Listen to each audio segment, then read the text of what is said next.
Hello, everyone, and welcome back to the Board Gaming Doctor. This video is going to be a solo playthrough of Epochs, Course of Cultures. There's the symbol of the game. So, this game is one from this year. It was kickstarted last year. I had the chance to play it when it was on Kickstarter. Unfortunately, I did not back it, but in anticipation for the end of year videos that I'm planning to do, I wanted to play this game again to see where it may fall in my rankings.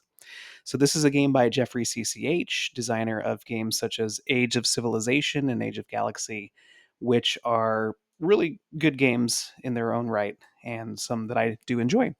So, I am going to play this with the solo rules that are at this time the most updated, and just to give you an idea, I'm not going to go through all of the rules. I will just play the game as normal and utilize the solo rules against our opponent, who is Ada.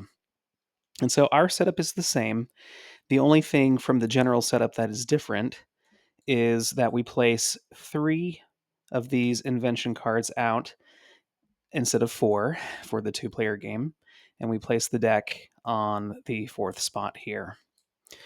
In addition, for our opponent, we place a trading board here with its tokens, an hourglass with all of their components, but not the resources.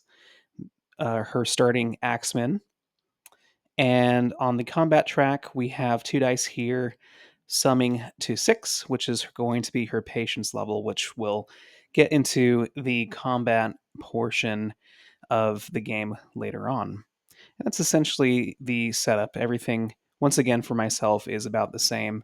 You do notice here, too, that her yellow cube is placed in the chiefdom, tech tree, government track, along with mine, and will utilize the same track with me. And then my starting 6 resources, and we will go from there. So I will go first in this game, and we start with the upkeep step. So we draw a Epoch II card to our hand of 6, level 1, or Epoch 1 card. So I drew the fertilizer, and I'll get into what these do and my thoughts about my strategy in a little bit. But then to continue on with the upkeep step, we reveal cards to our market, which I've already done. We do 2 market cards from this deck into the slot here instead of just one in the 3 to 4 player game. And this is a big change from the original draft version, which this tabletop simulator version is still based on. In the finalized version, you will see 3 columns instead of 2. Here, you only have one space for military units and the wonders, whereas in the newest version, the boxed version that has been released, you have main combat units, support units, and your wonders in, once again, 3 different columns. So unfortunately, we're going to play it with the components that I have here, but just know if you do play this in real life, you will see something different essentially with the finalized components here. So we're just going to do this, and it looks like I've revealed a bunch of different military units and only one wonder in the Great Library. And the final step of the upkeep phase is to reveal one of the map tiles. We already revealed the middle one for our 2-player game. I'm going to choose this one on top. Now, the rules are to match up any similar terrain to ones that are already revealed if you can, and there's a certain order that you have to do so. I know you have to match up sea to sea if you can, and if not, then I think it's mountain to mountain, and so on and so forth. Here, we don't need to worry about that since everything does not match in the 2 tiles revealed. So we have a variety of different types of terrain. We have some icons and some neutral huts, I believe, here out on the board. And so this is where we begin. Okay, so let's decide our first action. So on your turn, you can either play a card from your hand onto the epic board here and then perform an action, or you can discard one of your cards from your hand and do 2 of the main actions depicted here. So As a quick review, you can expand by spending a food, placing cubes onto the map. You can spend science to gain one of the rewards on the culture track, or the science track.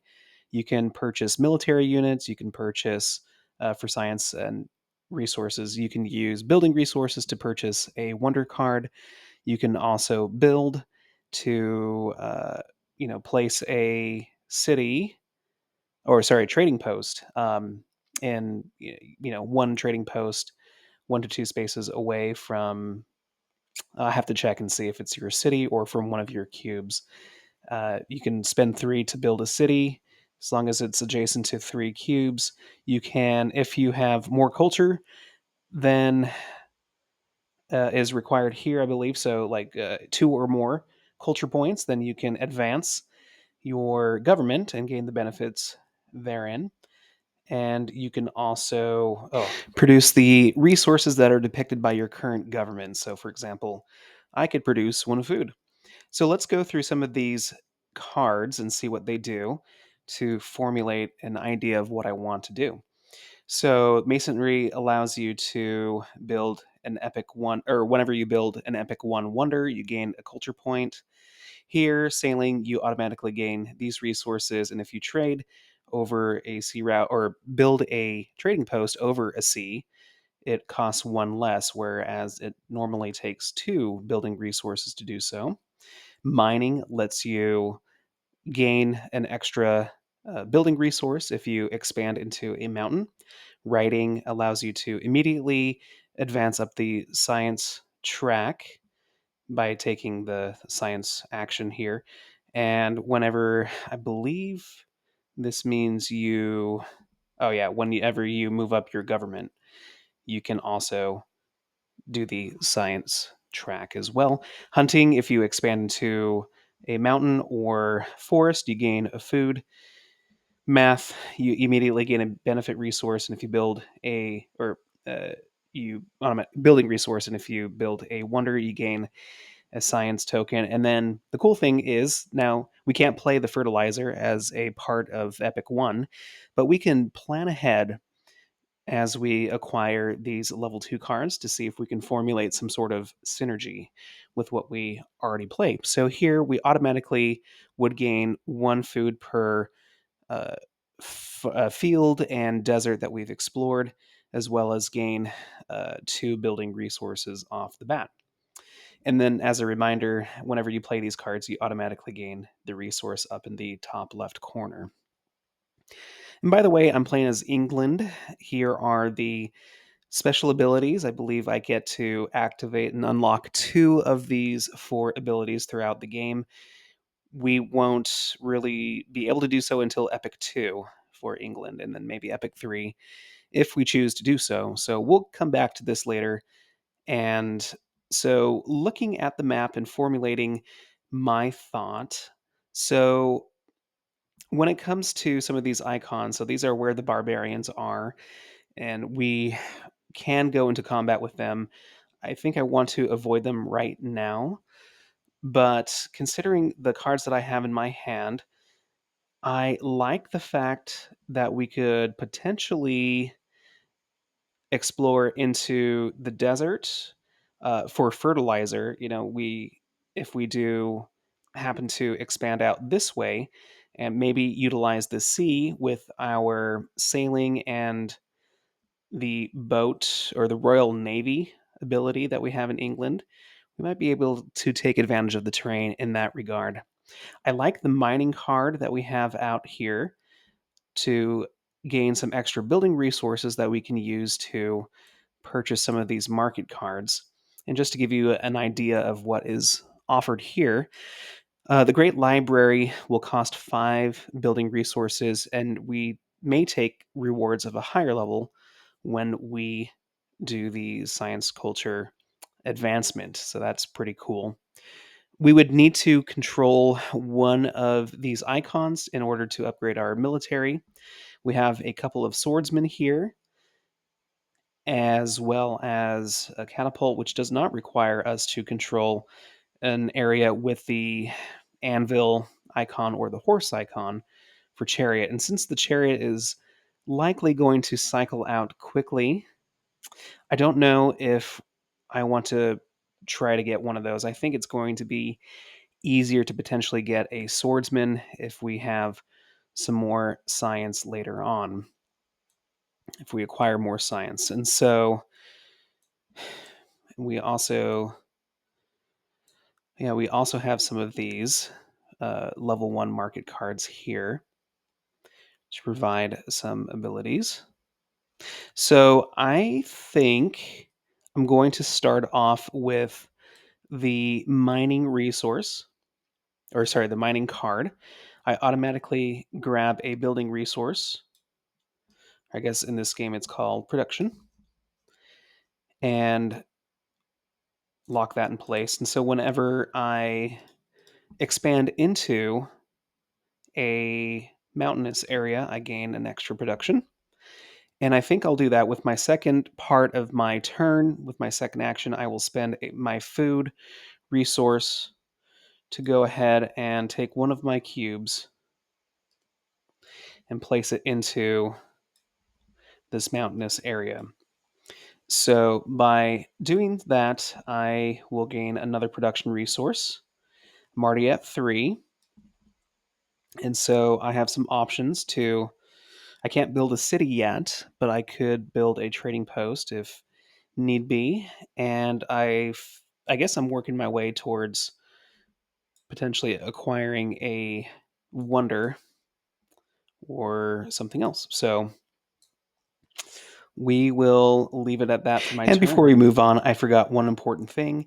I forgot about the supply and demand tracks that are important for trading later on in the game. By expanding onto and placing a cube on this natural production resource hex, I automatically move up my supply track 1 space as depicted here. So this will be important at the end of the epic. Once again, if you aren't familiar with the rule, at the end of the epic, I will gain a certain amount of resource and culture points based off of the lowest track that I'm on. So in order to get some resources, I would need to at least get these both to level 2. So we are now on our way to do so. And there's one more step that I must take in my turn. I forgot to mention that before, and that's the military step. So first, to clear up the additional rules in the now current rulebook, there is a step where you can declare your diplomacy. This will really affect the 3 to 4 player game, but even in the 2-player game, what the new rule says is that you can declare war on someone else, and you choose one opponent or multiple opponents that you declare war against, and that means you are able to attack them if you desire to.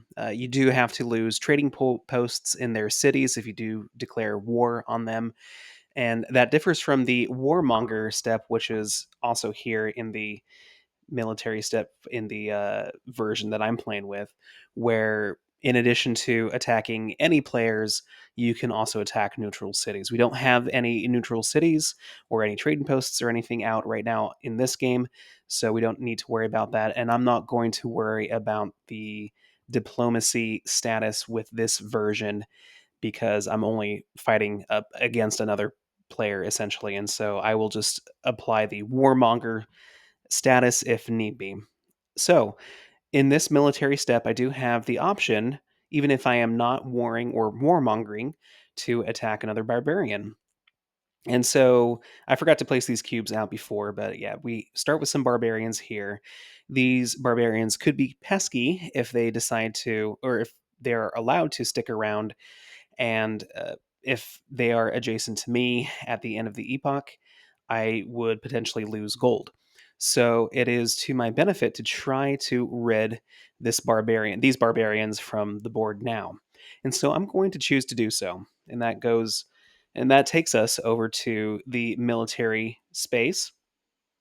So I have a combat level of 1, and that is based off of the axemen that we start with at the beginning of the game. And I will roll one die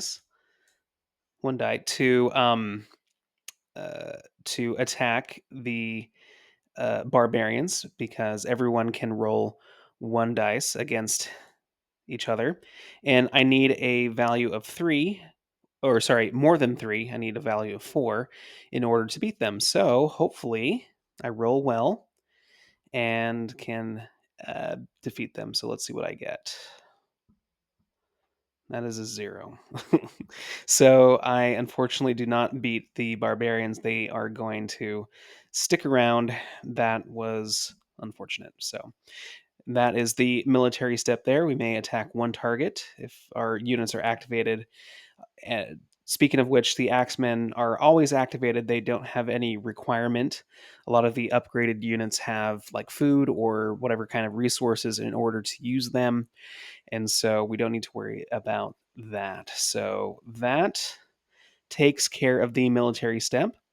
Now, I could activate a civilization ability if I had one available. So I don't at this time. So wait, I don't need to worry about that as a free action. And as always, I could consume 2 of my cubes. These are the active authority cubes that I have available to use this round. I have one city and a couple of trading posts available.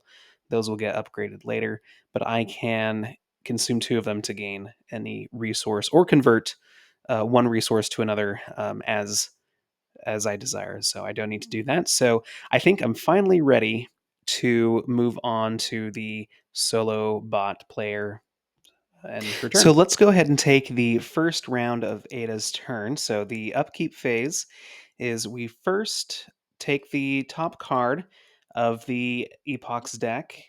We roll this dice. That gives us a 1. So we're going to replace the Code of Law with Pottery here.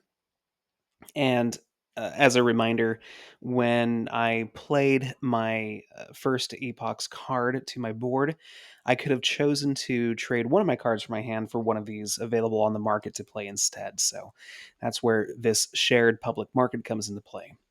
Now, in the first round, in particular, Ada's choice of card here will grant us an extra resource.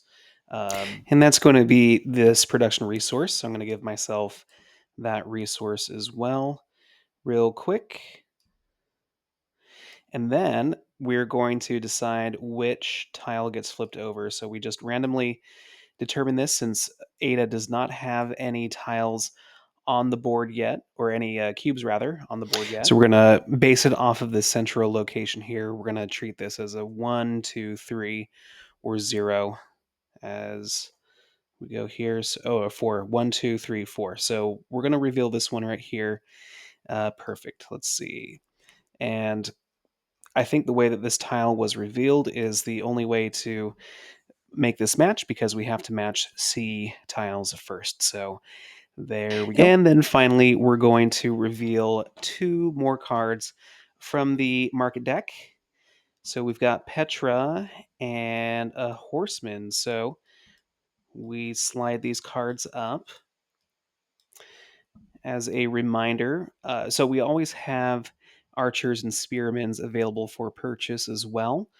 The archers don't need any support resource actually, but spearmen do. The swordsmen and horsemen, and everyone else, they do require some upkeep. And in addition, the icon here depicts whether they are the main infantry type or combat type of unit that you have, or a support. And so you can have one main unit and one support unit on your board. And once again, the final version of the game has a separate column for main units and support units. So looking at the Petra Wonder, so the maximum distance of your trade land route when you build a new trade post can be there's +3 added to that route, in addition to the +2 that you have on land originally. So that's nice. So here I downloaded the solo rulebook, the official one from Board Game Geek, to show you what the action phase looks like in general for Ada. So she takes 2 actions per turn, And we look and compare the dice roll to one of the market cards that are in the row available. And we look at the icon of the action given, and we follow a flowchart. And we'll go through these individually in a moment when Ada takes these actions. But you follow the flowchart, and in essence, you say, if she can build a wonder, then she builds it. If not, she builds a trade post. If not, she does a government action. And then if not, she just gains resources. So Ada rolled a 2. So based off of the assignments here, so if I rolled a 1, it would be pottery. 2 would be this pottery. So we're going to go down the line for the production icon. And so we attempt to build a wonder first. So we look and see what wonders are available. We have some that are. We're going to assign numbers to these randomly, and the way that they want us to do it is basically 1 through 4 here. 0 counts as a 4, but in this case, we're going to go 1 to 2 and then 3 to 4 for which of these wonders is built. So the Great Library is built by them. So they will grab this, put it into their area, and gain the amount of resources as seen here. So I made a mistake. So we don't need to worry about these resources on her board, her hourglass. But what we do is place a number of resource counters on the wonder action for herself based off of the number of production resources we have here on the Great Library. So we put 5 here. So the reason that we do this, and I apologize if this is not completely correct, I'm interpreting this based off of the rule book, which isn't super clear to me. But having this action covered means, there's like a kind of like a cool down period before I can use this action again. Meaning, I have these 5 resources on top of this action. So if we took the build a wonder action again, I wouldn't be able to do so until I remove all of these resources off of the action. And then if I do happen to try to take that action again, I could do so. So when we quote gain resources as Ada, what we do is we actually remove a production or a resource from all of the actions that do have resources on them to hasten that opportunity for them to take another action like this. So we don't need to worry about that right now because we were able to take this action.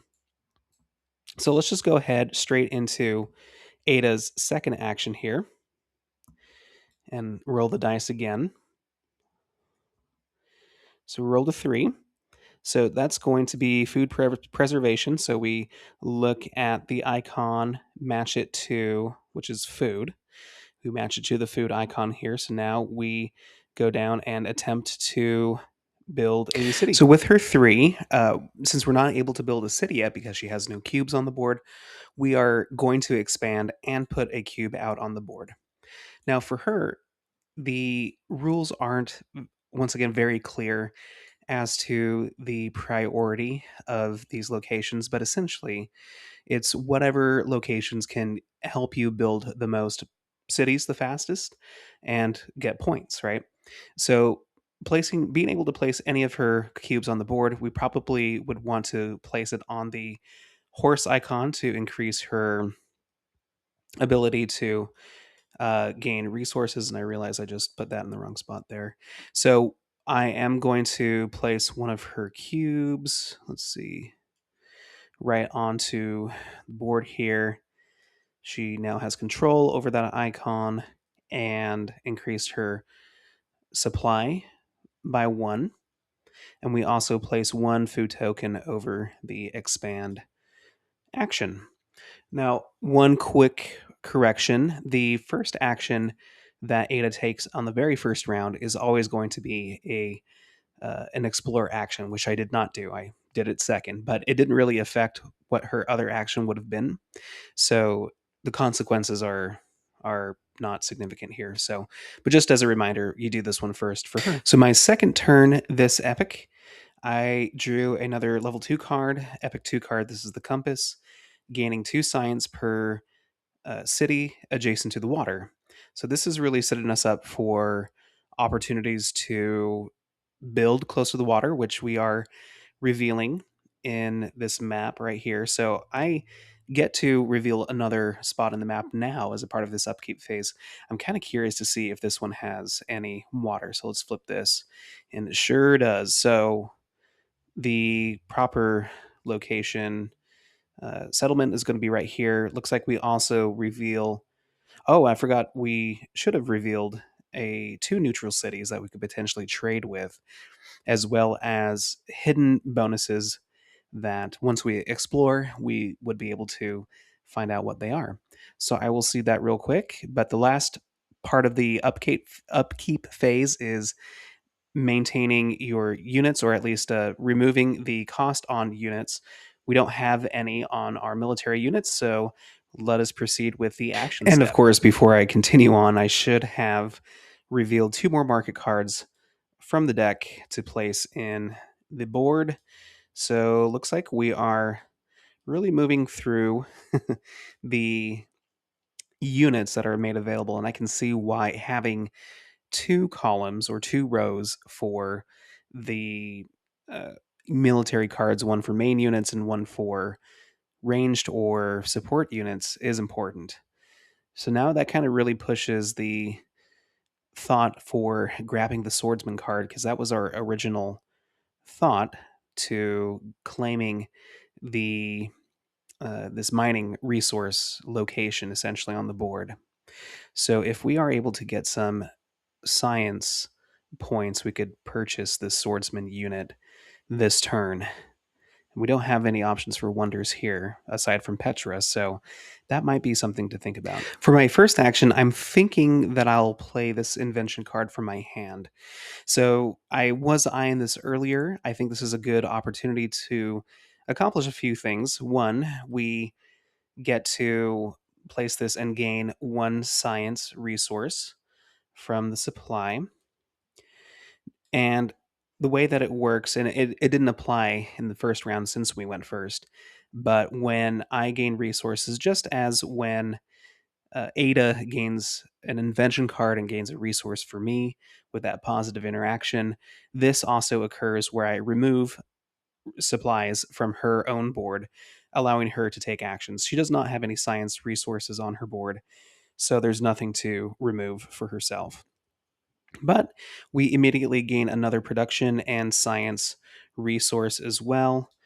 And I'll put this on later. But that gives us not only quite a few production resources to either build a city or claim a wonder with, but it also gives us that third science icon or resource that we need to purchase that swordsman, which is probably the wise thing to do. In addition to that, our sea routes, when we build a trading post, will cost us less resources to do so. So for my second action this turn, I definitely am going to grab the swordsman. So let's take this off the board, spending the 3 science tokens and resources that we have barely acquired. We're going to place this over my axeman over here. And now we have the option to move straight into the military step. Now, there is a military step involved for Ada. However, her strength, which is currently just an axeman, did not really benefit her at all. Nothing was attacked. She does not declare war or anything like that. So we're going to skip that phase for her. And so nothing really happened. We'll discuss that further. But for me, in order to use my swordsman, I do need to pay a resource. So I am going to move that 1 production resource onto my unit just to show that he is activated. And my combat strength is now at 5 instead of just 3. So I get to roll a dice. I get to roll a die for my combat, but it's already going to be strong enough to defeat the bandits anyway. And so I am going to go ahead and fight and remove these barbarians here. By doing so and removing those bandits, I am able to place one of my authority cubes and automatically place it here on this space for free. So this gets us even closer to the water, which is our ultimate goal, to really start trading with these neutral cities. I think this was a pretty productive turn. So back over to Ada's second turn here. Let's roll the dice to see. So that's a 0. So that's going to be this last spot here. So we're going to take away food preservation, which is a shame. I quite liked that card. We're going to replace it with this, another sailing card. So I wouldn't be able to acquire or use sailing again since I've already played it. But that is, yeah, that's good for her, I guess.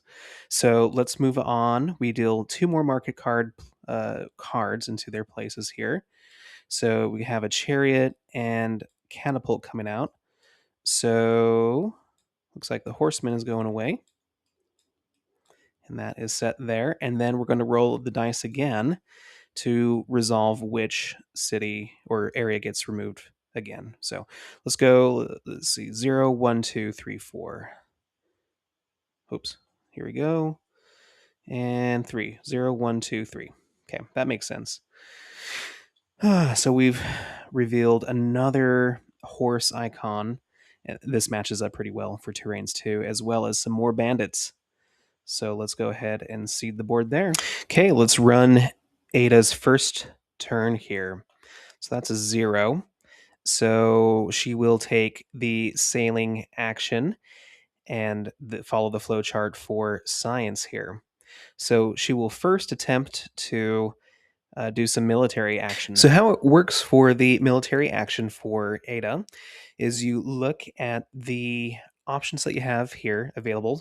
Since she doesn't have any tokens on military units yet, she can take this action. So she looks for the strongest unit that is available, which is actually the spearman here with a cost of 3 or a strength of 3.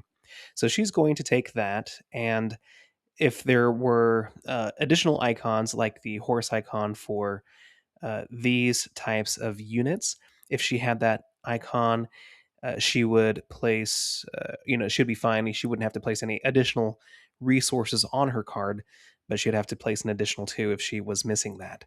In this case, she will take the spearman, place it onto her side of the board here on top of her axeman. Now she has a strength of 3. And this spearman did cost 1 science token. So she is going to place a science marker on top of her card to show that she can't take another military action again until she has that upgraded. Okay, so for her second action, she rolls a 4. So we're going to treat that as sailing as well. I think this is a good time to mention that I believe in the final version, these dice are going to be different. I think they only go from 0 to 3 instead of having this 4. So we're just going to treat this as if it were a 3 or a 0 and do the science flowchart again. So we already upgraded a military unit. So now she will conduct academic research. So in essence, what will happen when she takes this action is she gets to move the science icon up 1 space and take both of these resources or bonuses. And so she will gain her 3rd culture point. She gained 2 when she built that wonder last turn. And she will also remove 3 food icons from her board. Can't forget, we will place 1 science token on her science action, since that's what it took to take that action. And she only has 1 food resource on her board anyway, so we're going to remove that and call that good because and therefore she will be able to expand on her next turn if she can. So then we move to Ada's military phase, so I'll go into a little bit more detail since we skipped over that in her first turn. So what you do first is you look at her strength. If it's 3 plus stronger, if you have a strength that is 3 more than Ada's, You add one to her patience, which is at 6 already, and so this is at a maximum. I'll fix that to show 6 later. If Ada is 3 plus stronger than you, you subtract 1 from that patient's dial or marker, and then roll 2 dice. If it's higher, they will attempt to declare war or become a warmonger. And you follow a flowchart as seen here. And so, if this does happen later on, we'll go through this in more detail, whether they declare war against me or if they become a warmonger to be able to attack neutral cities. But in this, if she does battle, she will go ahead and battle following this flowchart here, which doesn't apply to us yet except for barbarians. Now, she does have a strength of 3, so she matches the strength of a barbarian. So we look at her spearmen here. We're going to avoid the science marker, but in order to maintain her own unit, she would take a resource of the matching type from her board to be able to maintain this spearman here. So we now have access to the strength of 3.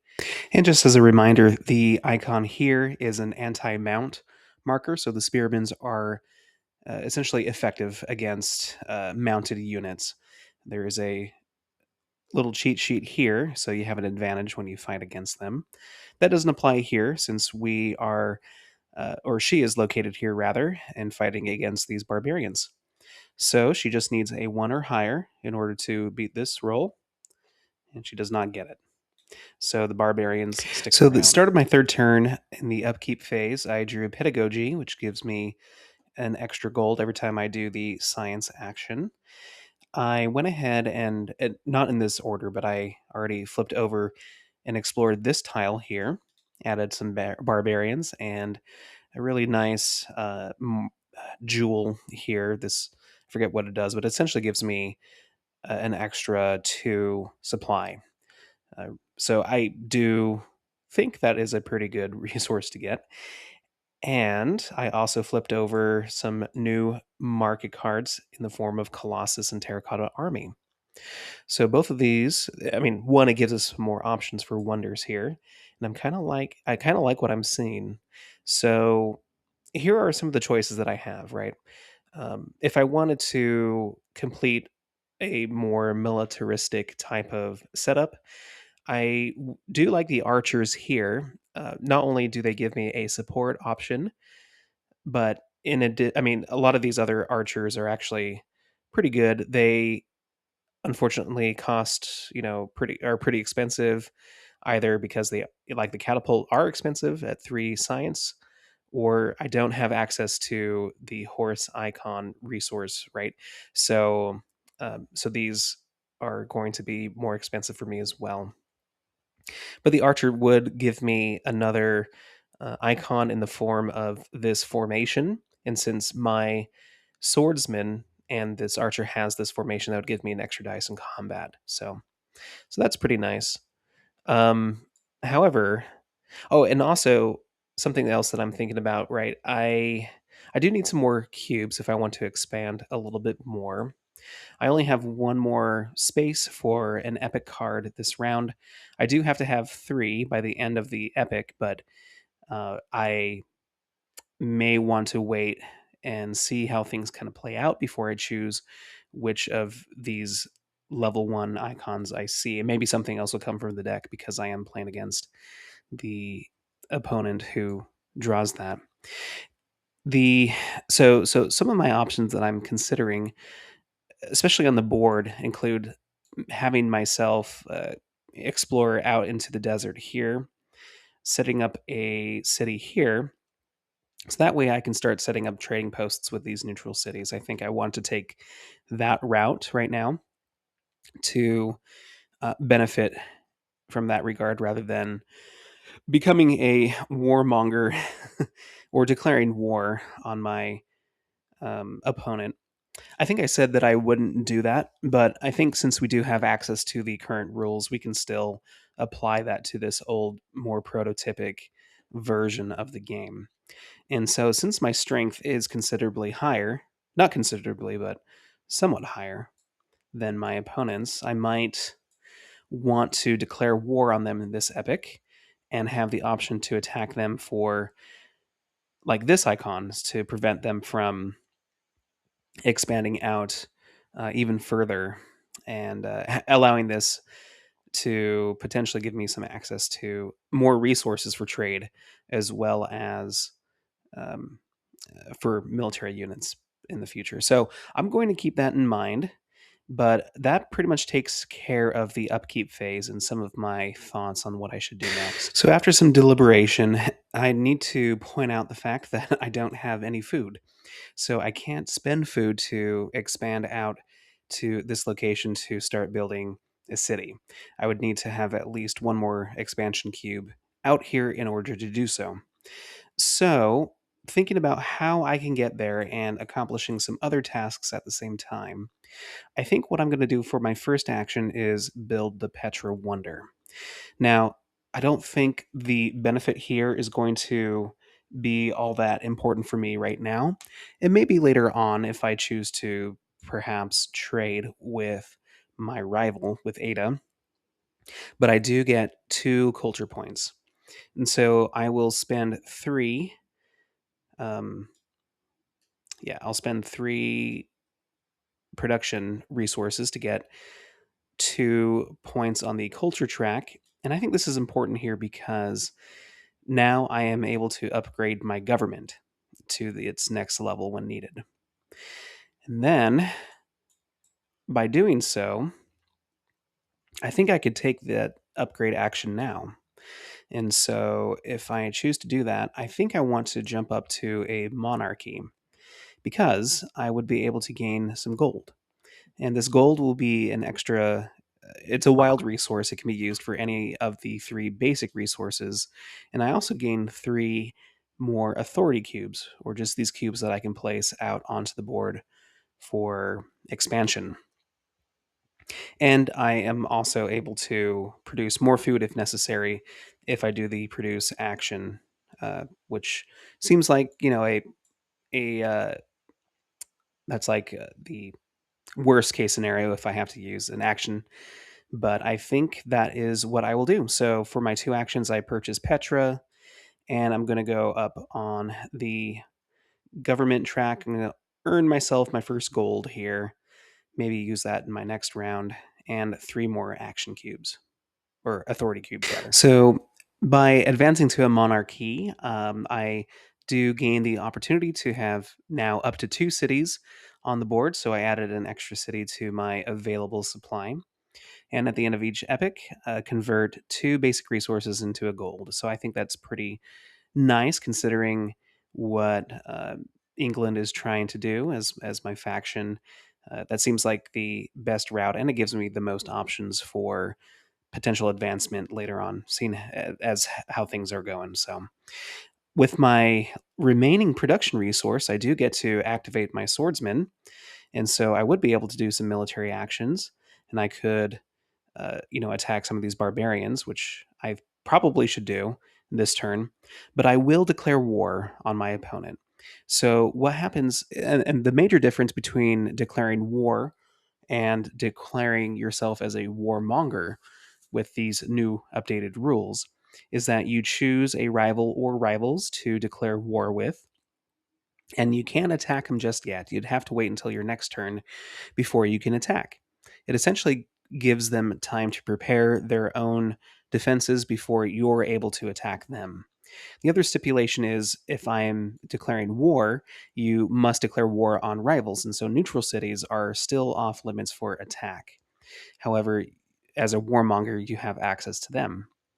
And finally, when you are in war with someone, you are only able to attack them in addition to bandits and the such. And if you're still friendly with other people, then you will not be able to attack them unless you declare yourself a warmonger. And a warmonger may be able to attack more than once per turn. So the turn that you declare yourself, you can attack, in as many areas as you can and want to, which is nice. You do lose some culture points, though. In the first epic, you lose 1 culture point, and then 2 and 2, and then 3 and 3, I believe. It's in the rule book, and I'll double check that. But that is the downside to becoming a warmonger. But then everyone else can also attack you, I'm pretty sure. So and they don't have to declare war or anything on you if you choose to. So that's a basic overview of how that works. But in this case, I am going to declare war on the yellow, on my opponent, the yellow cubes. One, because I I think I'm at a position where my military could potentially beat them out, and I think I would be able to, um, yeah, hopefully secure this for potential trading reasons and everything like that, like I explained before.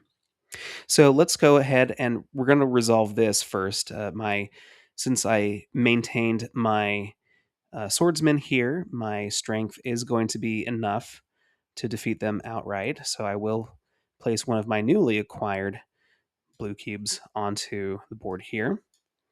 And that, I think, wraps up the military phase. So now for Ada's third upkeep phase, the hunting card was revealed and I rolled a 0, so it was placed into the spot. In rounds 1, 3, and 5, I get in each epic, I get the resource that is depicted on that card. So I fortunately got a food resource that I could use for expansion later. 2 more wonders were revealed as well: the Statue of Zeus, as well as the Hanging Gardens. So Statue of Zeus gives you a, a -1 culture point lost when becoming a warmonger, as we discussed. And Hanging Gardens allows you to, I think, build a city at a cheaper cost as well. So pretty nice. We now have a full board. And the final piece is to explore. We'll do 1, 2, 3, 4, 0 for this roll here. 0. So let's go ahead and reveal this. So nothing matches up except for yeah, I guess since nothing really matches. Oh yeah, this will match right here. So this is how this tile will lay.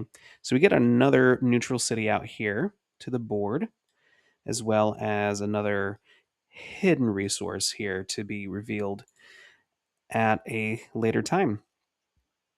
So moving directly into the first turn of Ada, according to the rulebook, when war has been declared by a rival, the upgrade military unit is performed immediately. So I didn't think about this, but she does get to go ahead and grab a support unit from the board. So it's going to be the highest strength support unit, which is either an archer, horse archer, or catapult. So believe if you want to try to match up as many icons as possible, there aren't any on the spearmen, so I think it doesn't really matter what we go for in this case. So let's just go ahead and roll. I don't know. I'm just making this up on the fly. We're gonna say 1, 2, and 3 and a 0 right here. So let's go and roll this. That's a 0. So they're going to grab the horse archer and grab that as their newly acquired support unit. Okay, so for her second action, we're going to roll the dice and see what she gets.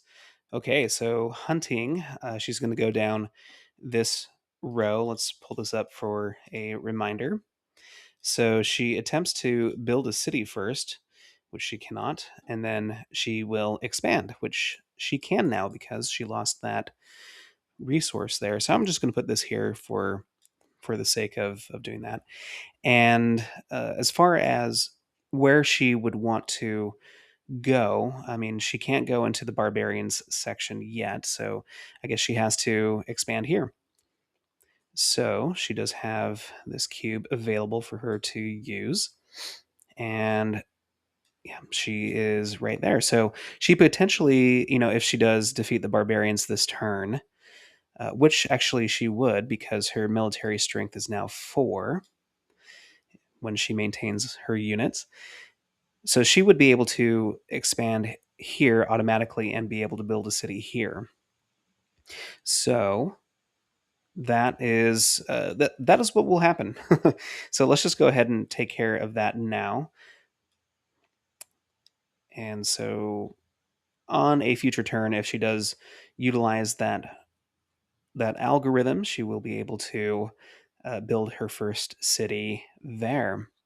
And I think that basically wraps it up for her military phase. Her strength isn't surpassing mine, and so she doesn't have to try to declare herself in war. I mean, and she's already in war with me because I declared it anyway. So there is that. But I also won't have to worry about her becoming a warmonger since she is not stronger than me. So for my fourth upkeep phase, I drew engineering and I revealed a couple of new units here, the camel archer and the jaguar. So I also, of course, need to reveal a new area. So let's go ahead and reveal this one. And we'll keep it as it is. So that's good. Another neutral city to trade with and another hidden resource. Okay, good. So looking at the situation here, so thinking ahead, I do have the opportunity to attack. Now, they do have, because of their, let me show you the horse archer, they do have an advantage in the uh, grassland areas. And so I would have a disadvantage essentially. They would roll 2 dice instead of 1 die if I choose to attack this area. So that might not be the route that I take this turn. I might go ahead and attack this one right here. But in any case, I now have the option to place out some, either place out an invention and then to do an action, which I think I might do. So here's what I'm thinking, right? I don't have a lot of resources on me right now. I do want to at least get a resource to maintain, a production resource to maintain my swordsman. But I also need more production tokens so I can, after expanding here, place a city here. So then I can trade and increase the amount of gold and culture points that I get at the end of the epic. So that's hopefully what I can accomplish in 2 more turns. And so to do so, there aren't a lot of opportunities to get production resources because, especially as I have became a monarchy, if I became a republic, I could produce that. But looking at my cards too, especially my level 1, the only one that would give me an immediate production would be masonry. But what I think I'm going to do is play the mathematics card. So if I do so, I immediately gain a production resource. And I also get a science icon or a science resource. And since it's round 4, I don't give this benefit to my opponent. Or actually, no, I think I do. So it doesn't really say where to take it from in the rule book. So I think I get to essentially choose where I take it from. So I'm going to go ahead and give them the science route here as their benefit. So anyway, with mathematics, anytime I build a wonder, I gain an extra science, and so I think that will last me a bit longer than masonry, where this only applies to Epic 1 wonders. This one applies to any wonder that will come out on the board. So now that I have that science token here, I think I want to spend it immediately to progress up the science track. And so by doing so, I choose to gain the benefits on the left here, a production resource and a gold. So now I have 2 gold and 2 production. So I can use one to maintain my forces this round. I have some spare gold here to use as well as I hopefully expand and would have enough to build a city on my next turn. So that is what I am planning to do. So yeah, so we went ahead and moved that up. And if I actually do another science, I could get to 4 um, science. I technically, or no, I couldn't have done that without playing mathematics. I thought about just spending the gold that I did have to progress up the science track and then using that gold to progress it up further, but I would be short 1 science resource. So that did not work out for me. So let's jump right into combat since now I am at war with Ada and I don't have any barbarians next to me to attack. I'm going to go ahead and attack this authority cube here to hopefully replace it. So I have a base strength of 5. She has a base strength of 4. I believe we each roll 1 die because I don't have a horse or a mounted unit that I'm attacking with, and we're not doing combat in the grasslands, and so it's hopefully, yeah, it really just comes down to a dice roll here. So I'll be on the right, she's on the left. Let's go ahead and give them a good roll. Nice. So I end up having a higher combat. So this is going to, I think, just go back to her own personal supply here, and my cube comes out here for free. So I didn't go over any endgame scoring, but you're essentially, and I'll go over that in more detail later, but you're getting points for having units on the board, right? So a higher presence in terms of having authority cubes, as well as cities, trading posts, etc. That's what's going to, in my opinion, gain you a lot of points in the long run for this game. So that takes care of my 4th turn. So for Ada's 4th turn in upkeep, she revealed the wheel and rolling a 3, placed it in this spot right here. I don't gain any resources as it is the 4th turn, and I revealed the War Elephant and Great Pyramid of Giza for the market. There's only one more place to explore here. Let's go ahead and flip that over and call that good. Nothing matches here. So there's one last barbarian, and we have another high yielding resource for trade purposes. So looking at the market here, there's only really one type of action that Ada can take, and so we're just going to follow that. So looking at the, sorry, I have to keep turning this. So so she attempts to build a wonder and then build a trade route. So she could, let's see, she could trade, yeah, she could place a trade route here next to this neutral city. So she's going to go ahead and do that as one of her actions since she cannot build a wonder yet.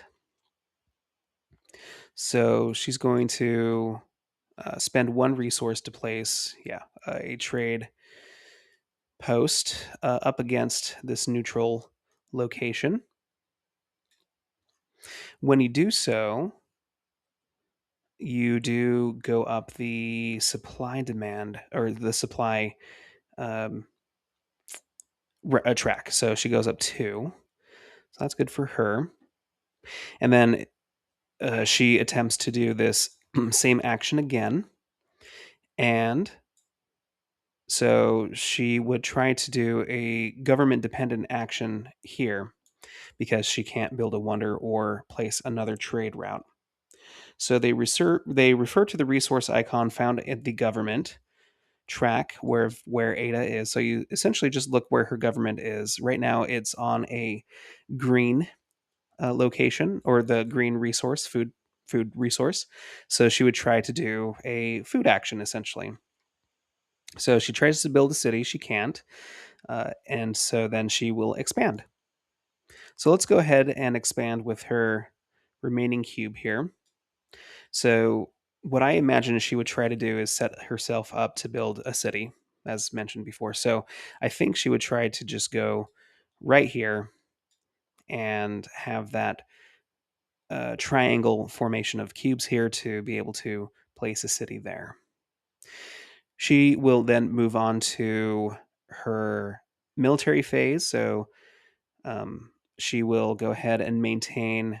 Oh, I forgot to place that maintenance cube on my swordsman at first. So she is going to, yeah, for her benefit, she's probably going to remove that resource cube from the trading post here, maintain that for her 4 strength. So she automatically wins against this barbarian. And I think she would fight them because she would not. I don't think she. I mean, she could fight against me. Actually, let's go and refer to the military flowchart here to see who she would attack. So Ada is not stronger than me, so she would not follow the flowchart to determine if she becomes a warmonger.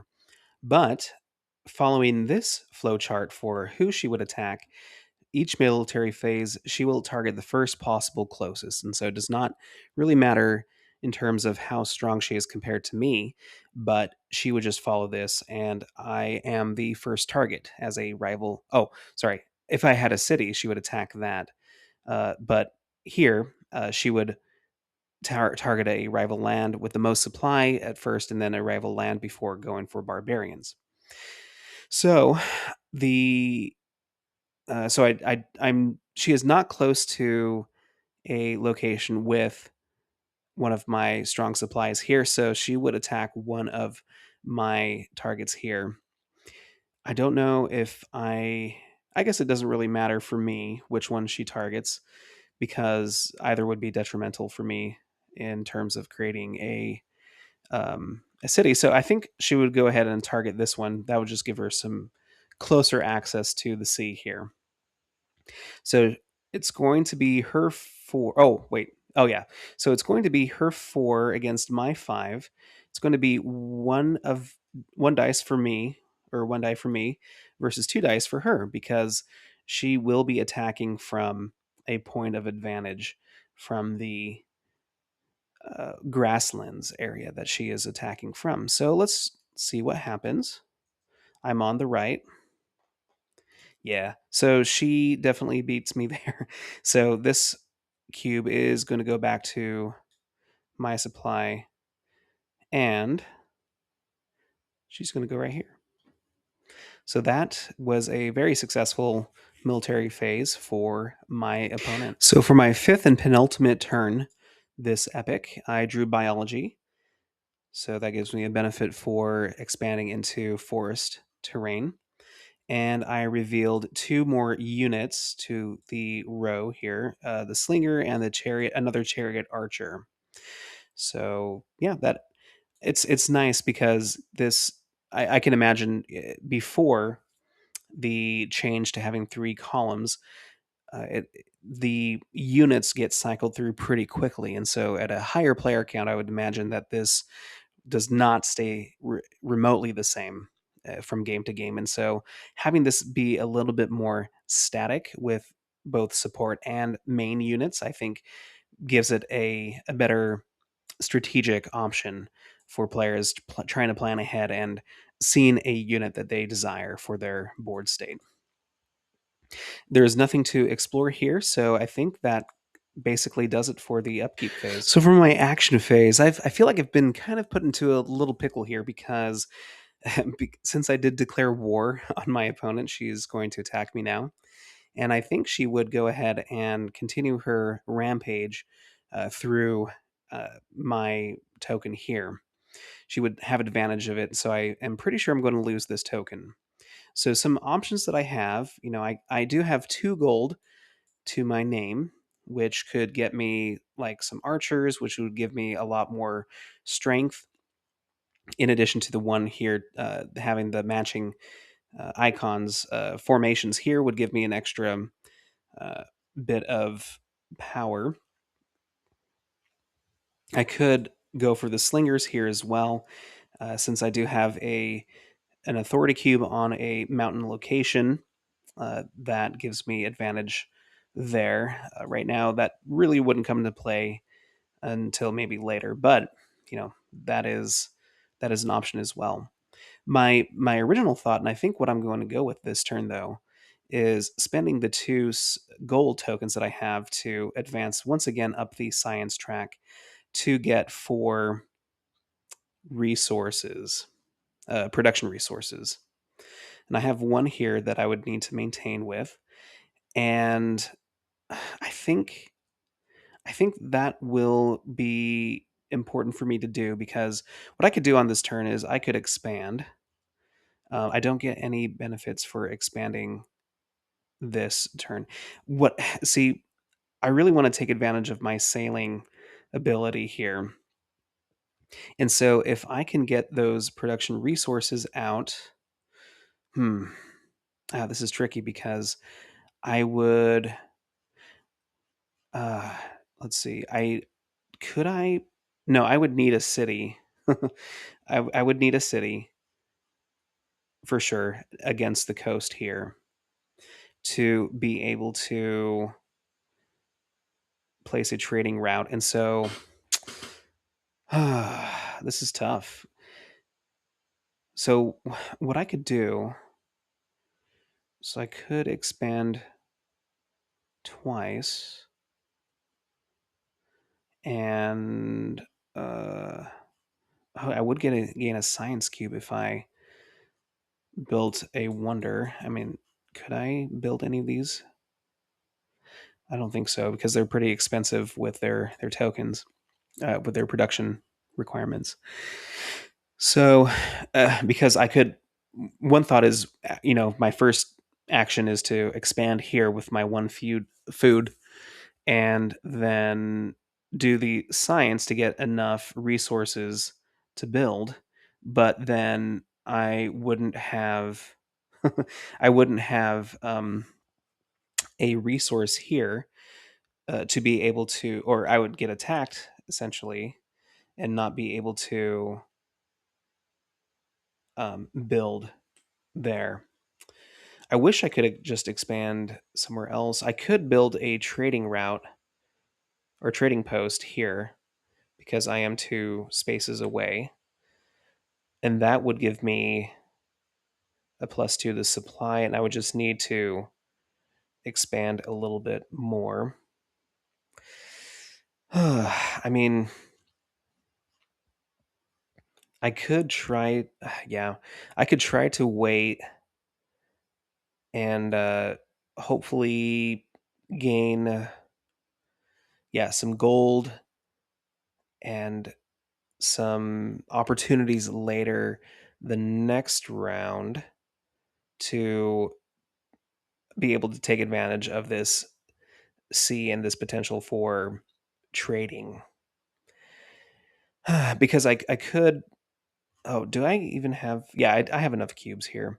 So I could expand out here, and that would give me 2 to my supply here. And oh, sorry, 2 to my supply. And if I built a trading post, that would give me enough to um, gain a gold at the end of the epic. Then I would have to spend a gold to do the swordsman and like go ahead and attack this barbarian up here. But I don't really want to expand out here. I do want to get this resource eventually, but I really wanted to put down a city, and I don't think that's going to happen because I know I'm going to lose this cube. So what I could do, I suppose, I'm not really going to have an opportunity to get an extra resource because because I could. Hmm, you know what I could do is I could turn 2 resource cubes into one resource authority cubes into one resource of my choosing, and that could be enough like the next round to give me enough science and then the opportunity to place a cube out or a city out onto the board. If let's see, I don't think they, unless they flip over another science resource or invention card, then they would potentially take away this opportunity for me to get building resources. So I'm going to bank on that and say if I expand twice, if I expand out to here and here, then I think that would be enough. Yeah, because I'm not going to be able to afford to do both, all three of those actions this round. Sorry, I'm thinking out loud during the video, but you kind of get a sense for some of the decisions that need to be made in this game and the ramifications of whether you are on friendly terms with your rivals versus in war. So that is very interesting. So, what is of the most worth to me? Since I can't get to a city this round, I'm just going to go ahead and spend a food to expand out to here. So that will bump up my supply by 2. And then I could I could form a city here, but once again, I wouldn't be able to take advantage of these quite yet. And I could also trade with this neutral city. And since we're already, oh, actually, since we're at war, I need to check and see if I can build a city or a trading post rather in this neutral city with a yellow trading post. I think I can. So I did check. I would lose if my trading post was here and I declared myself a warmonger. The trading post would be gone. I would gain a gold for doing that, but it does since I'm at war with yellow. I could not build a trading post in their city. I'm pretty sure, but in a neutral city, I still can.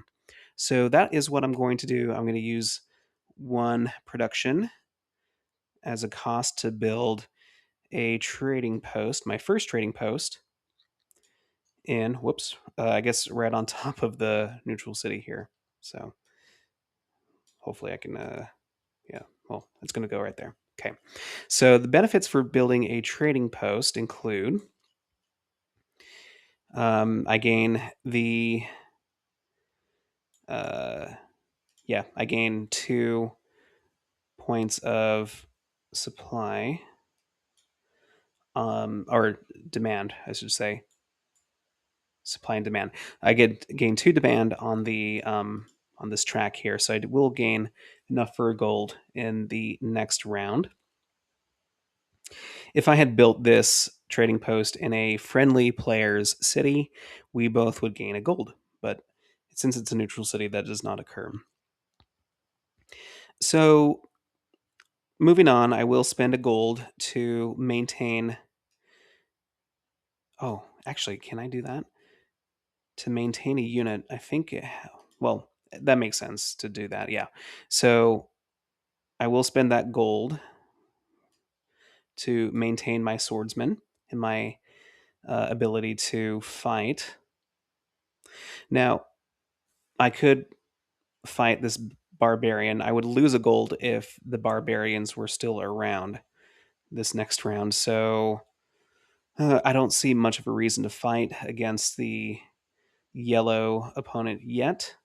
So I'm just going to remove this barbarian here for free to place an expansion cube onto that location. So that does it for my turn. So my opponent did reveal the ballista and hoplite as new units for the board for their upkeep phase. They revealed the fishing icon, so I do gain a food, which I'll gain later. So let's go ahead and do their action. So they're going to attempt the production route. I always have to pull this up just to make sure. So they cannot do, actually, can they do, yeah, they could build a trading route or trading post if they could. Now, there's this neutral city here. They are not within 2 spaces, 2 hexagonal line spaces from another neutral city. So they cannot do that. They try to do another um, government action dependent action. So they're going to try their chiefdom action here.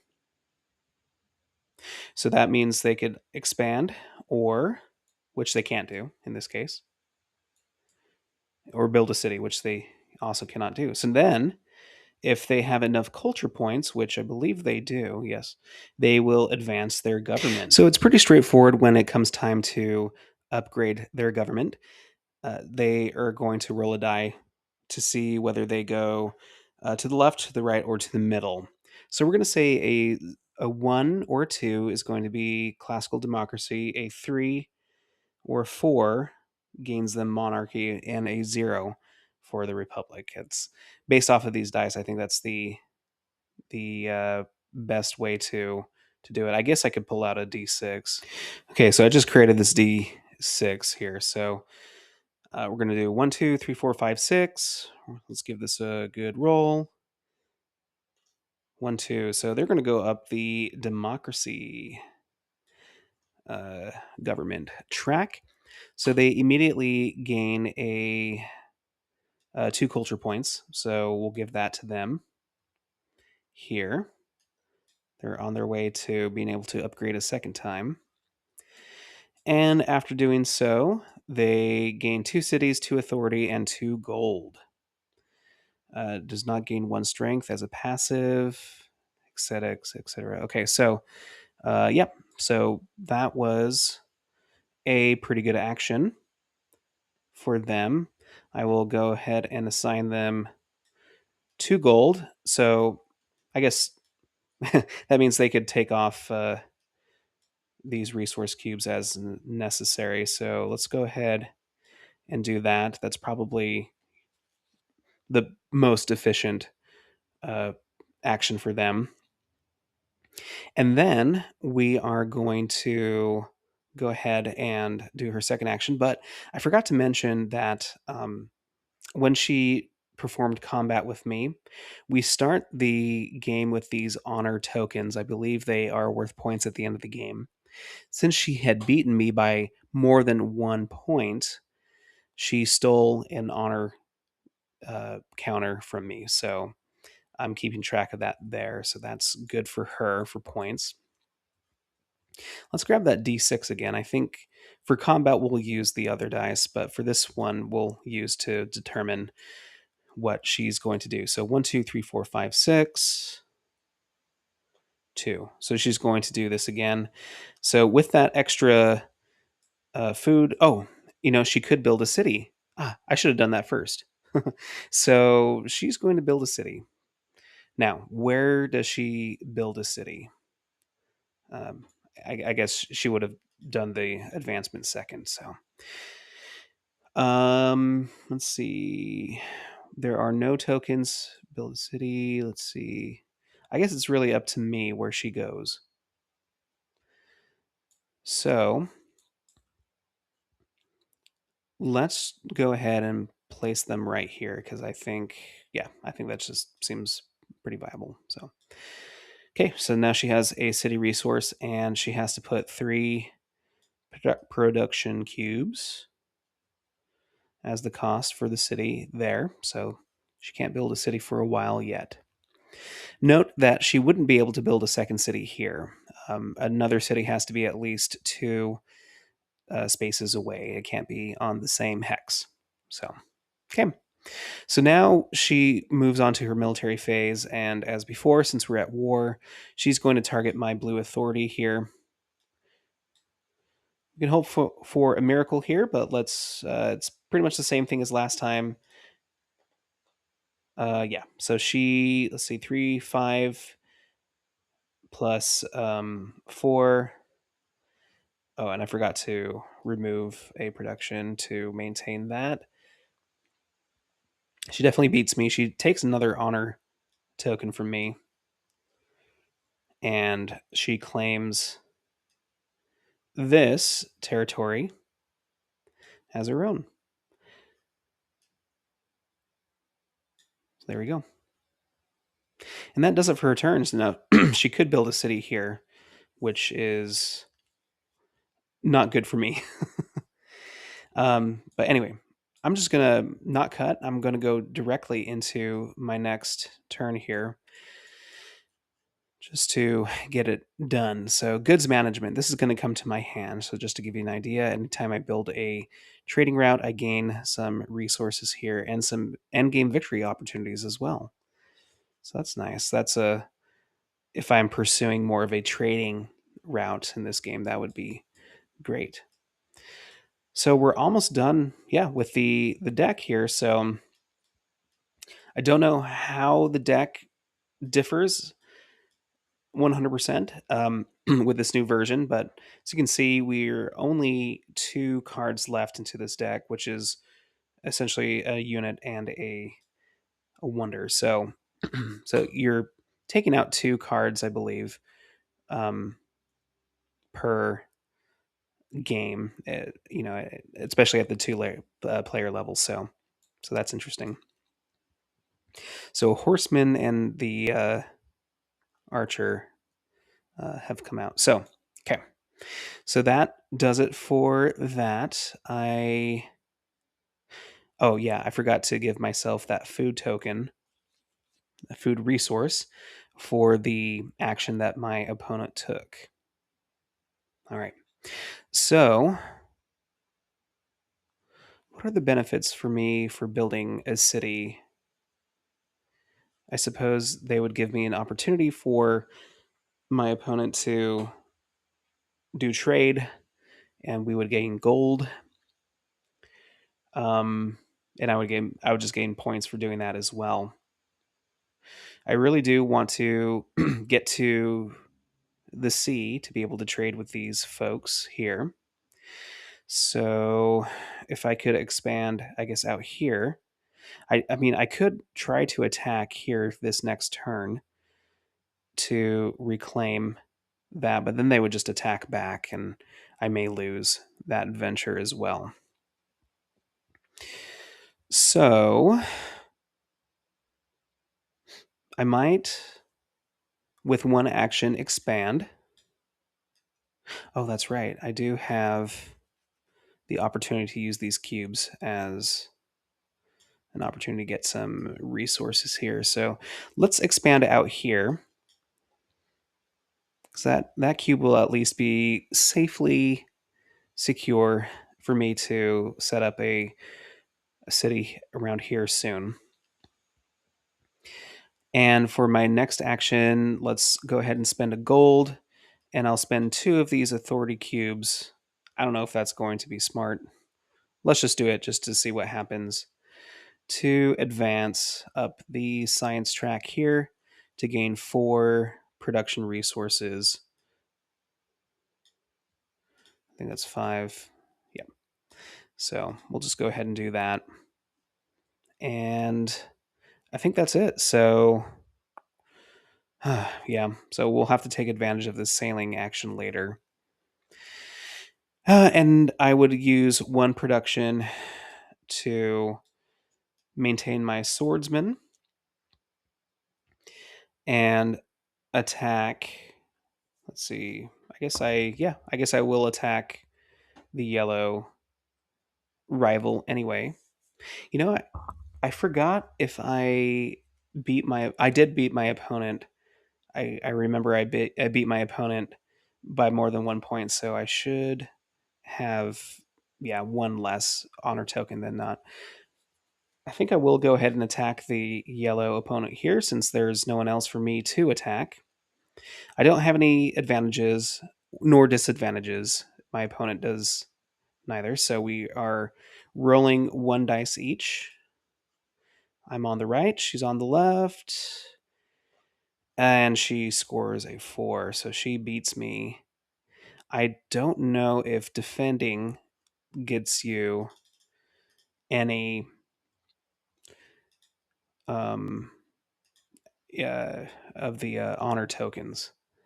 But anyway, I'll check on that as well. And that and call that unsuccessful for my attack there, and that is it for my turn. So reading this closer, and I'm not going to retroactively change anything because I think for the most part we've ended things correctly, even though I may have misunderstood this, but we do take into account the final combat value of the skirmish and see who, and we have cumulative rewards here that um, may occur. So if the final combat, whether it's attacking or defending against your rival, it doesn't matter.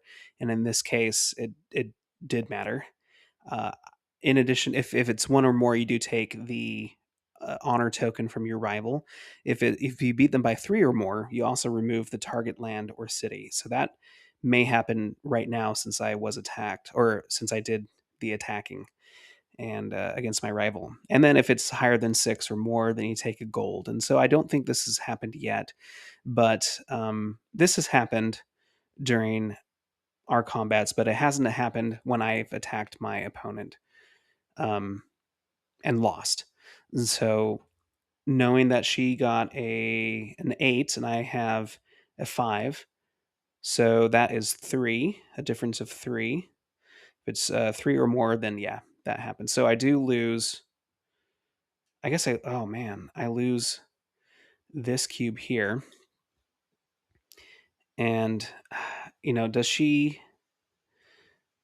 I'm going to treat it as if she has unlimited cubes just because, it is an AI opponent, so that kind of makes sense. And so, yikes. So I do lose the supply there. So that's just one on the track there. She gains 1. So we're all tied up when it comes to the trading track. But I do lose the opportunity to build a city there, which is not cool. Yikes! So I guess that's why you don't attack and play war with your opponents. Maybe not in the early game. So we'll see if I can come back from this. But that was kind of devastating. Let's just go ahead and roll for the opponent's last turn. So she replaces that with the wheel. I guess these cards do come out for her to potentially purchase, but I don't think she can build a wonder, and I don't think she can build a unit. So we'll just date that for completeness sake. She doesn't have to explore as well, so let's get to it. So she's going to, well, she would roll, but all of the actions are going to be the same. So she's just going to try to build a wonder, which she cannot do, build a trading post, which she can do. Now, let's see. So she has her city here. She is still too far away from a neutral city, and I don't have a city. So she's too far away to do that. So she's going to bypass um, both of these actions and look at the government dependent action track, which is going to be science. Okay. So I think, yep, she can advance up the science route, which I think she's going to do first because, she could upgrade her military. So she's going to do that one first because that comes before the science action. I guess she'll do that second anyway. So let's look and see, is there a main unit that provides her more power than 3? No, there is not. So I don't think she will change that at all. So she's going to go ahead and gain all the resources here. She's going to go up 1 on the culture track and gain 5 food. She would gain 5 food and a gold. She's essentially going to remove a gold, I think, from like one of these. We'll just remove it from the city token there. And then, yeah, same thing happens. She still can't build a trading route for her second action. She looks down the government dependent action, which is building that trading route, the science route, and she already did that, and so she can't upgrade her government, so she's just going to gain and produce resources. So this is an interesting action for her. So she removes the amount of resources from each location, and it's the level of government, which is a level 1 or 2 government. Not quite sure if this counts as a level 1 or if this does. We're going to say that this is level 2 to make it harder on ourselves. So she's going to remove 2 from every single pile that she can, which frees up her actions for the next round, which I guess makes sense to me. So that is great for her. So that is the first epoch. Let's go into the final bit of this before we switch over to the second epoch. So there's a bit of a flow chart to follow for the end of an epoch. First, a grand painting or a great painting is awarded to whoever is highest on the culture track, which gives you some additional points at the end of the game. So that's going to be my opponent for sure. She is farther up on that track than I am, so I'm just going to give her a great work of art there, as she is at 6 and I am at 2. Things are not looking good for me. Then we get trading income. We both gain a gold, so that will take that away from her, and I gain a gold here. Then we would consume food for each of our cities.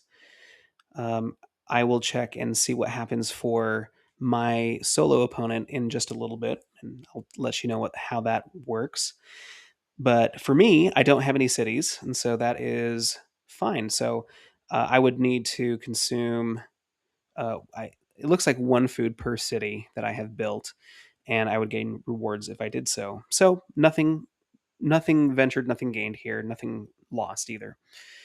Here, I don't know if I guess convert all resources into 1 gold.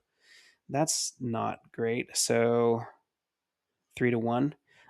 I I forgot about that. So I guess I'm converting all of that into gold, which is unfortunate for me.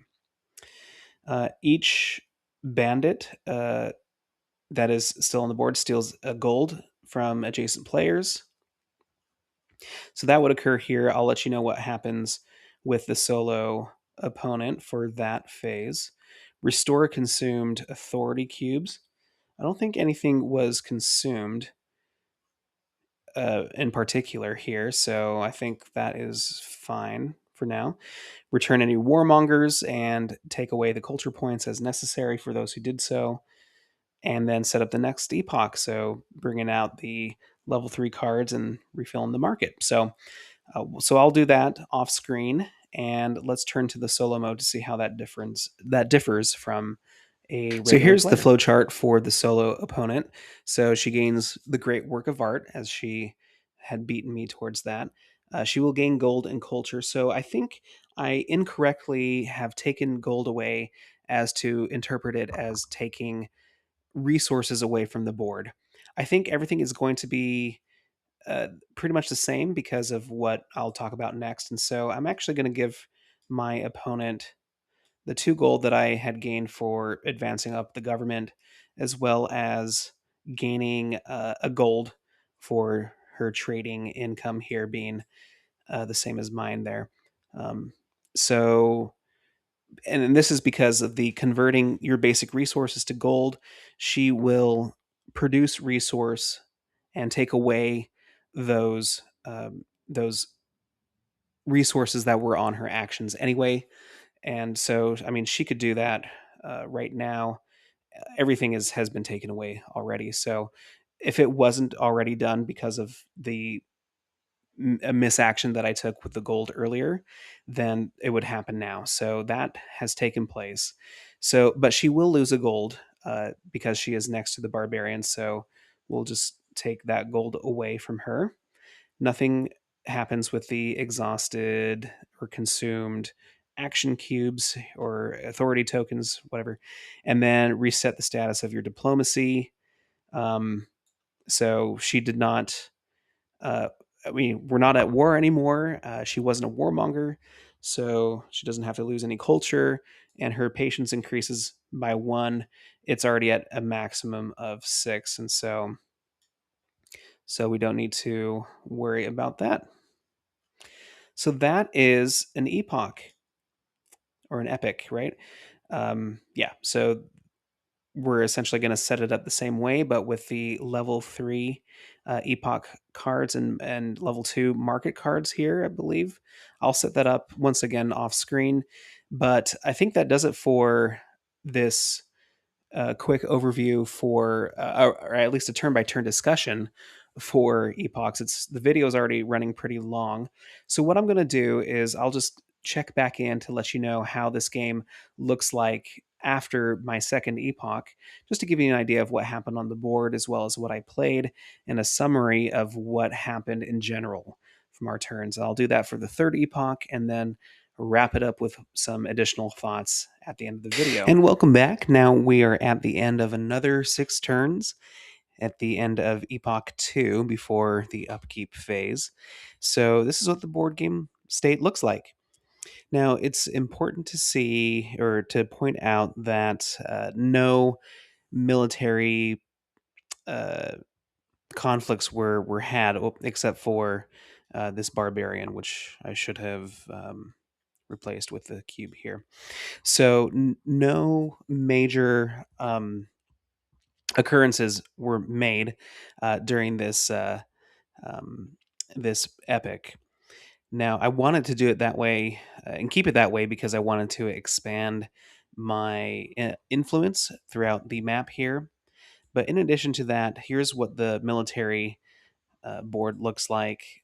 Some things were shifted around. We're both at an even 8, and that is due to these military units being drafted. So early on in the epic, the Ada had the opportunity to purchase the Musketmen, which is one of the strongest units in Era 2, Epic 2. I had the opportunity to use my unique English longbow military unit and drafted them out early based off of my player power here, the Yeoman Archer. And that gave me a solid foundation for military strength this round.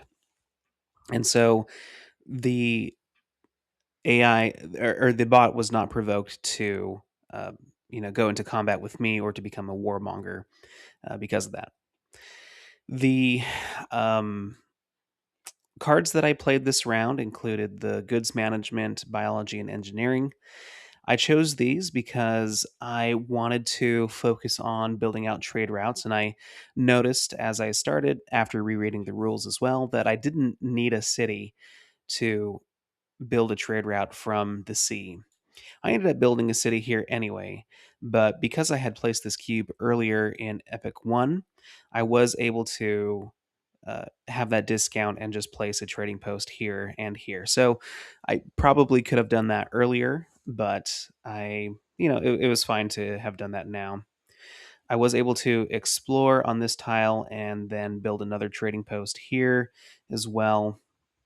And then I ran out of cubes to explore, but I ended up using a couple of cubes to formulate a city here.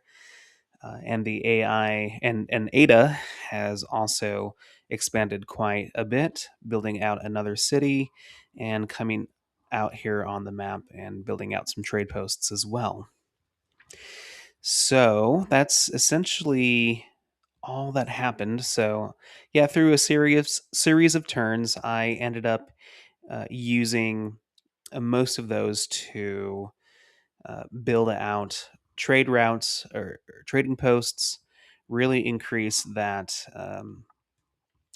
here this opportunity for growth for supply or demand.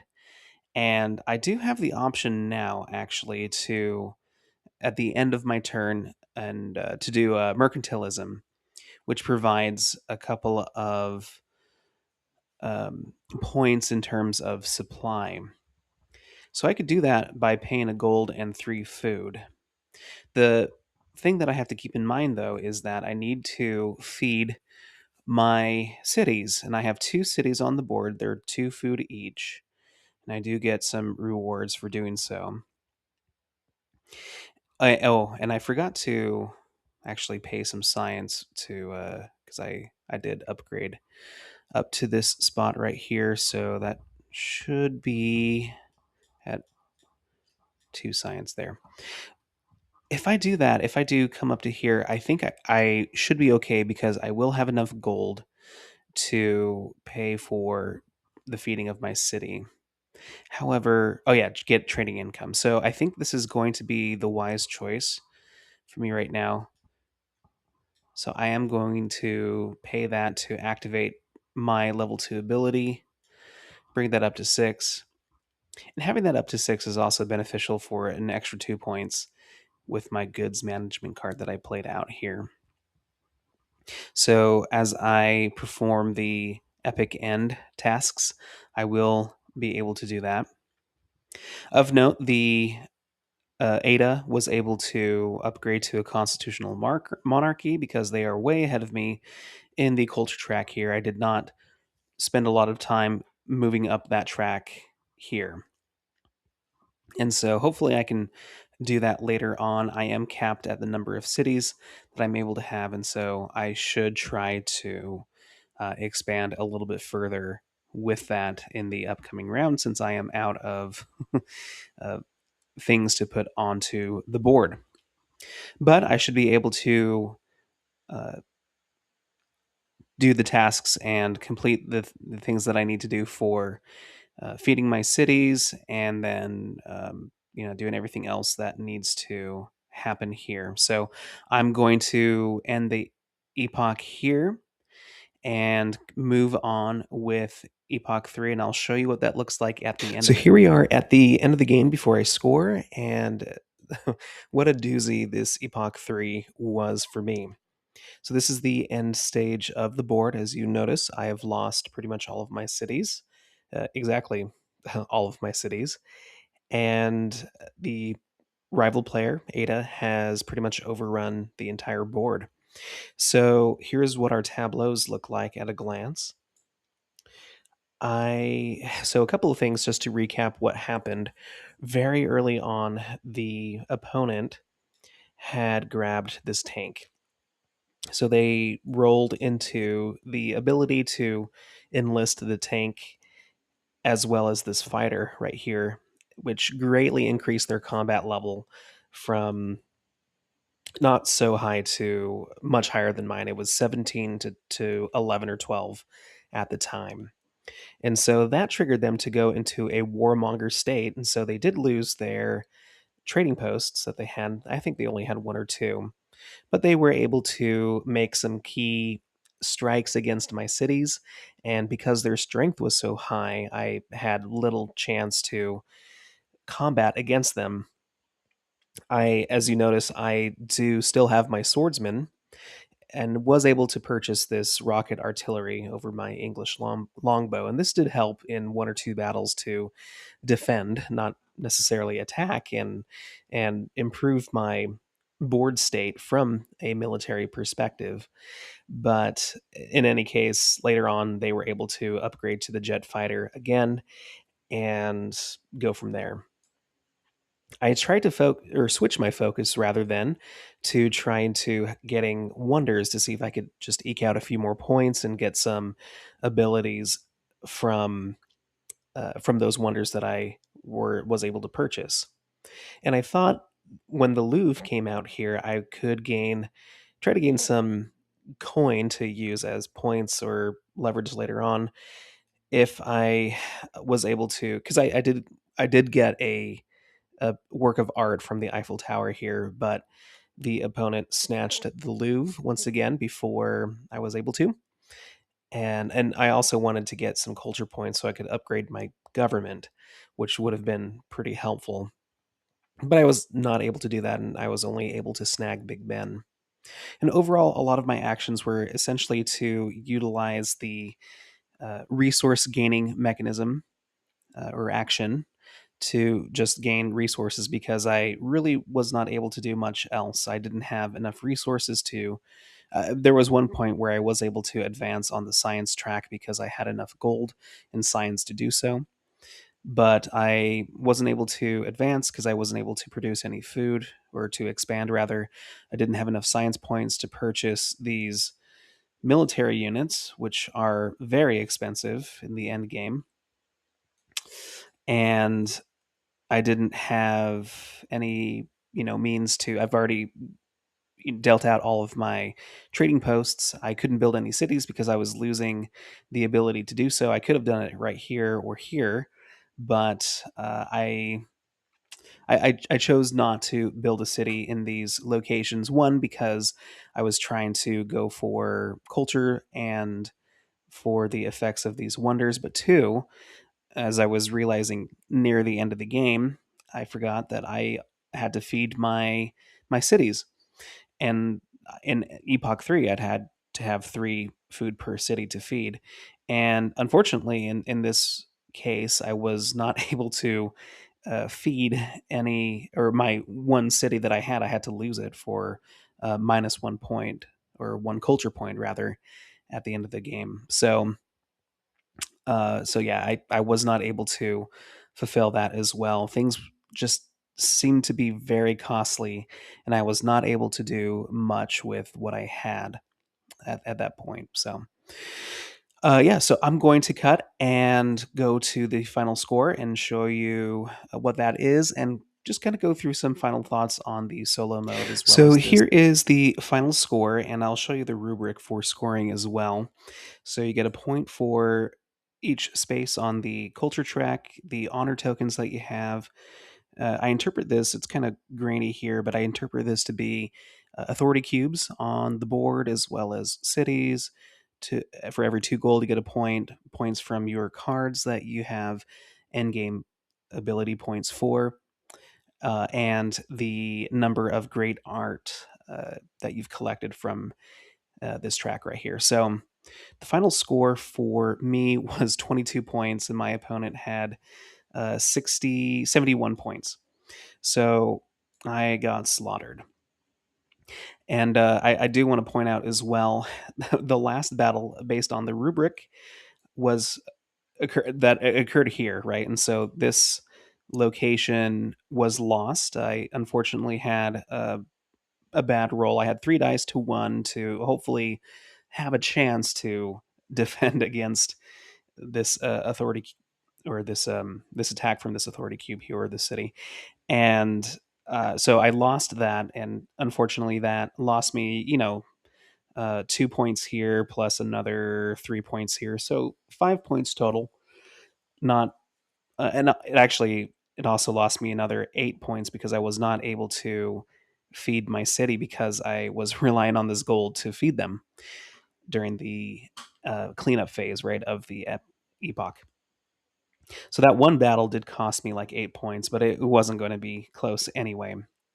So yeah, so that was the game. So just to wrap up my thoughts on epochs, like I mentioned before, my first impression of this game was that it was the closest tabletop cardboard experience that I've had to the experiences that I had playing Age of Empires, the old PC game from the 90s, right? Which is a real time civilization strategy game, essentially. So this game offered a lot of those aspects in terms of like being able to trade with neutral cities, trade with your opponents, to kind of switch your diplomacy from peaceful to war with your opponents as well in the middle of the game, to become a warmonger, right? Advancing on different technology tracks in the form of your units, as well as the abilities that you have here, the government track as well. All of those kind of are reminiscent of the technology tracks from the PC game, and building wonders as well. So offering a kind of a secondary route to getting points was, through trading and prosperity technology, and building a wonder, right, was an end game occurrence in the PC game, right, in addition to just conquering your opponents through military. I feel like though this game, after playing it again, and this is all with the caveat that I'm playing with prototype materials here, using the updated rulebook for the multiplayer experience, and the quote unquote official rulebook for the solo mode in the solo variant here. So that was downloadable from Board Game Geek. Now, as you notice, I did have some questions about the solo book as I went through. There might have been some uh, translation errors or maybe some holes in understanding on my end, but in all, if everything was done correctly, as speaking to like me catching my mistakes as I went along, despite all of that, I felt like it was a pretty tough match. I did make some mistakes. I think it was a mistake for me to war so early. I did lose a lot of footing and not really realizing that I could have built some cities here that might have helped me a little bit later on in the game. I did make some mistakes and lost some ground and some efficiency early on in that first epoch when I did that, and things were fairly stable throughout the second epoch. I felt like I went into that one feeling pretty even with the opponent, but then I felt like they were able to just really win me over with access, quick access to high military power, and I was not able to compensate for that, and hence they were able to just take out my cities and other areas of influence that I had and win the game in a very dominant fashion. Now, I felt like after playing this solo variant, I felt like it was so easy for the opponent to take their actions, especially in that third age.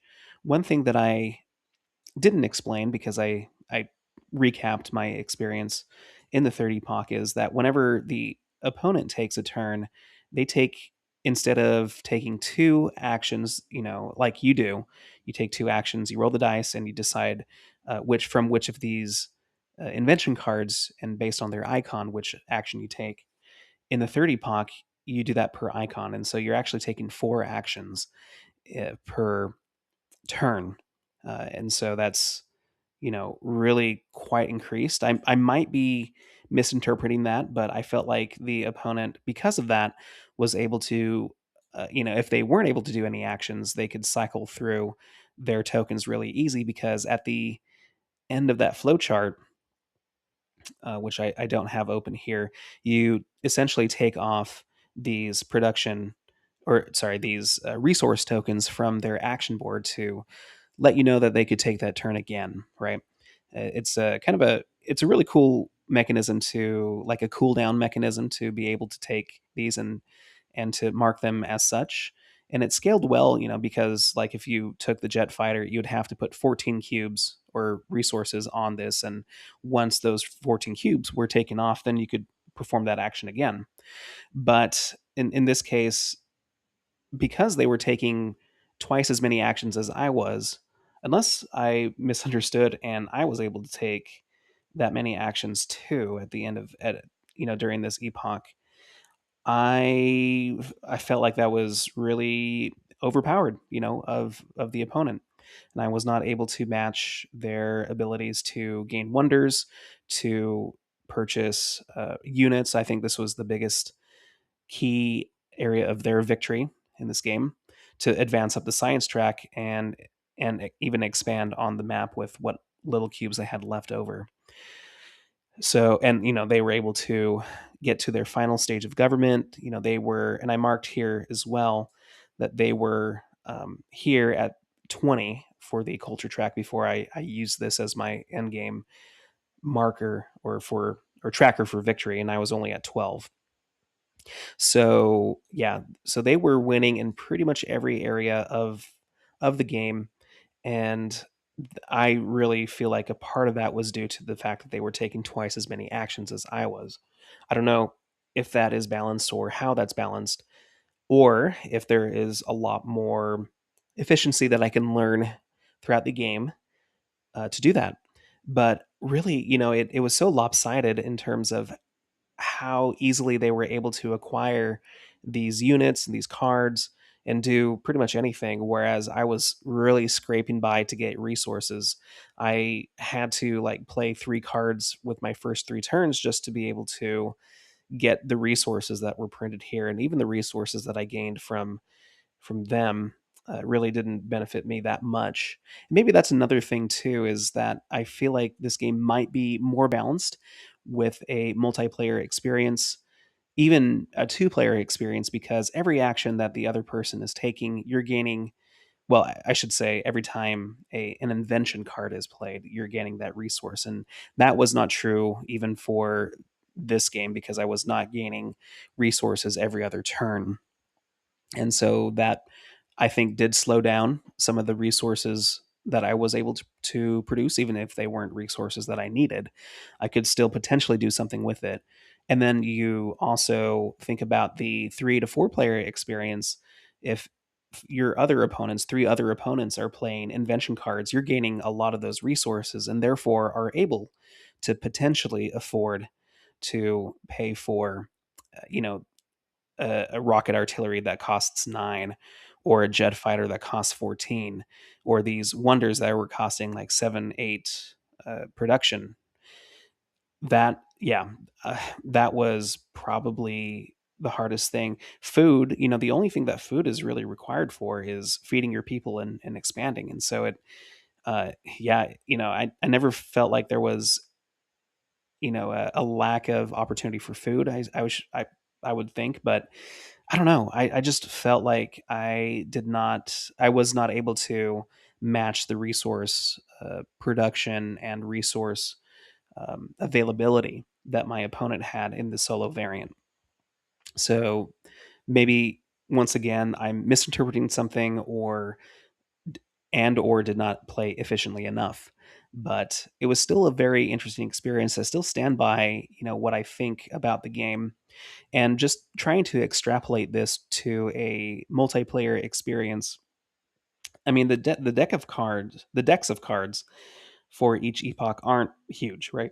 I only have a couple left over from each epoch, as you can see, and from the market cards, rather, of the things that I'm trying to purchase, both wonder wise and military wise.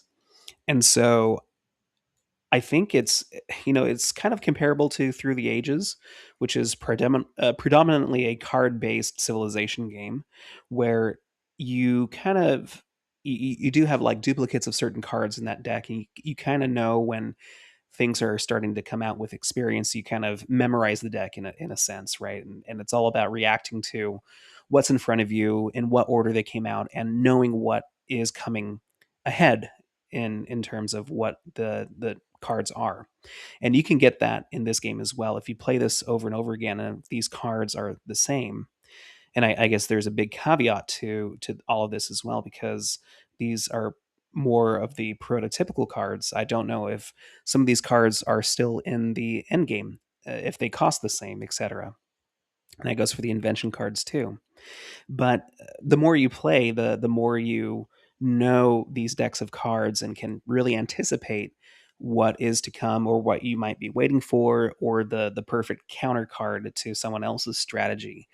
And so there's an element of luck to that, which of course is there's an element of luck to that in Through the Ages as well. But the skill comes from understanding the decks of cards and knowing when to move, when to react, and how to play what has been dealt to you, which is, in my opinion, a sign of mastery that can hopefully mitigate and overcome the randomness of the luck due to these card draws and shuffling.